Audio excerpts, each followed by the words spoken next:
Welcome back. So, Mr. Mbara, you wind down your thoughts so that we can add in some other things. That question about UK, when they went into recession, they had food prices and all those things at the same level as when they came out of recession. How is it that ours is different? Because they spent their way out of recession through massive investment. If you do not invest, you do not reduce cost of doing business. And if you do not reduce cost of doing business, the prices of goods and services will remain as they are, if not higher. The problem in this country is that we're not investing. If oil prices go up, then we come out of recession. If the oil prices come down, then we go. Is that the type of economy we want to run? Give me a break. These countries invest massively in those areas that have taken them to recession, so that to exit the recession. In this country, what government have been doing has been to pay salaries. And CBN have been printing Naira like there's no tomorrow. So are you trying to tell me that we get out of recession because oil price has gone from 30 to 50, and tomorrow, if we are not lucky, the prices will go down? I think we have to be serious in this country. I'm not trying to offend anybody, but we have to address the structural problems. What I want this country to do is fiscal federalism. Let's regionalize the economy so that we make the center weak. Let the regions develop the economies. I was in Lagos recently, and I saw massive investment in Lagos. Why should Lagos earn its tax and then give it to the federal government? The federal government will share it among the taxing states. We have to structurally readjust our economy and make imports very difficult, so that we start producing some of the things we can do, so that when we eventually exit recession, it shows that we are on our way to growth and sustainable economic development. Okay. Mr. Chukwu, what took us into recession? The major factor that drove Nigeria into recession were the lack of sufficient effects to meet our imports of raw materials and finished goods. Okay. Two, there was also some level of... Before you go to two, what caused that shortage in FX? Two factors.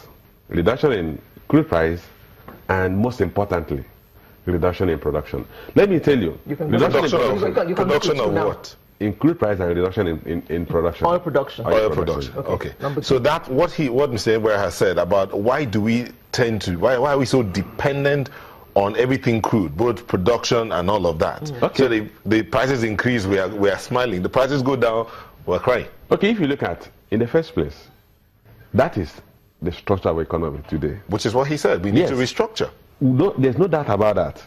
But the structure of the economy is not what we're discussing.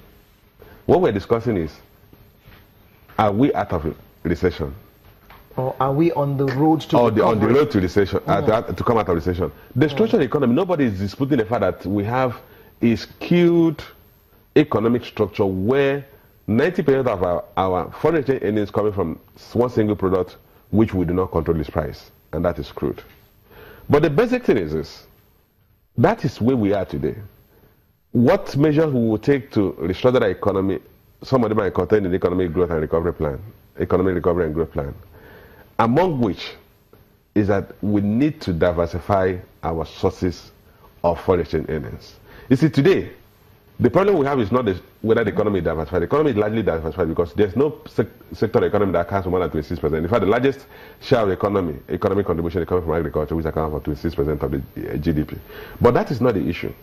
The issue today is issue of, are we coming out of recession? Are we in a recession? Are we going deeper into recession? And clearly, like I said, the green shoots are there. We are clearly coming out of recession. I wouldn't know whether by the time the National Bureau of Statistics comes out with the first quarter report, that would have come out fully.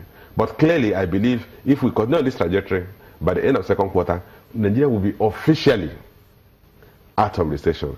That does not mean that the man on the street will get his pocket will start, the cash in his pocket will start growing immediately. There are several factors you have to recognize when you're out of recession. One is this: we are seeing an improvement in productive activities. So it simply means that we're going to see gradually the manufacturing sector recruit more hands. Mr. Chukwu, hold on, please.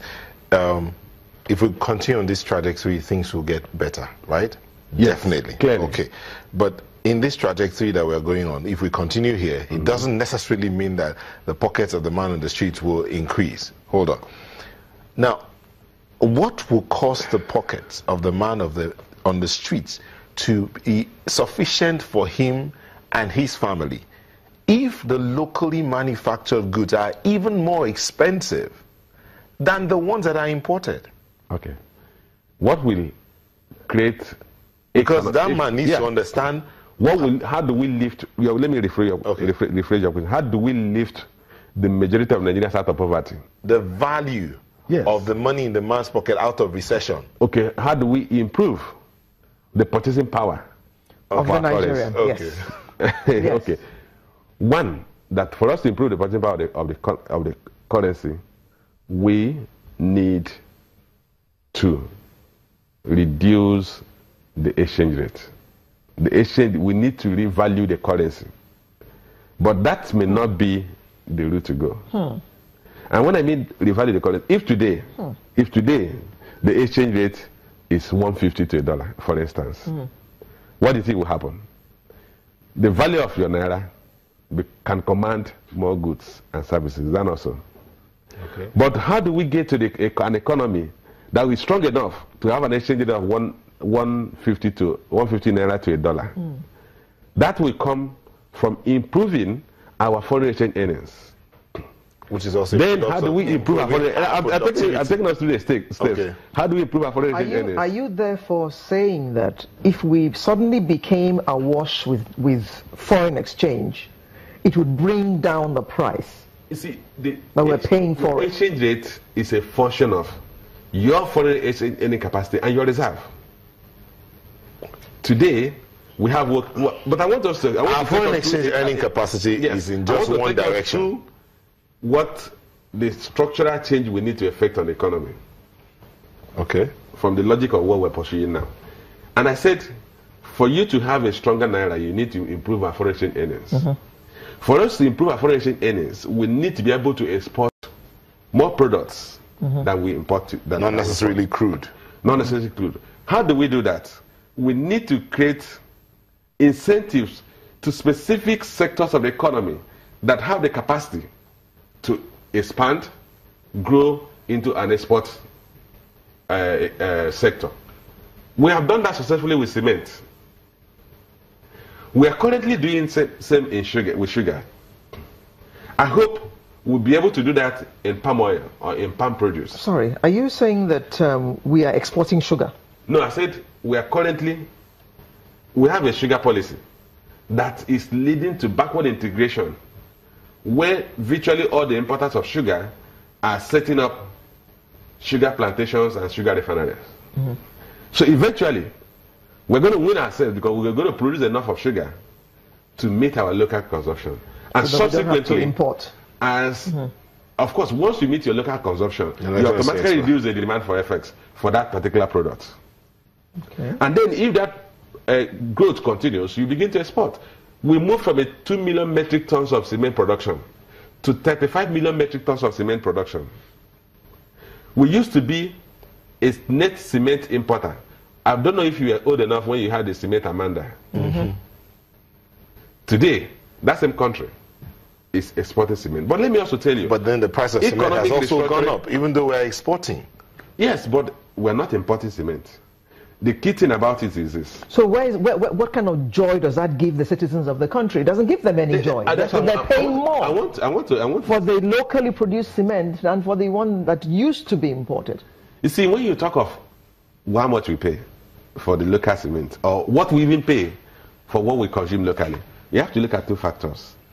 One is the exchange dimension, and two, what is the earnings of citizens.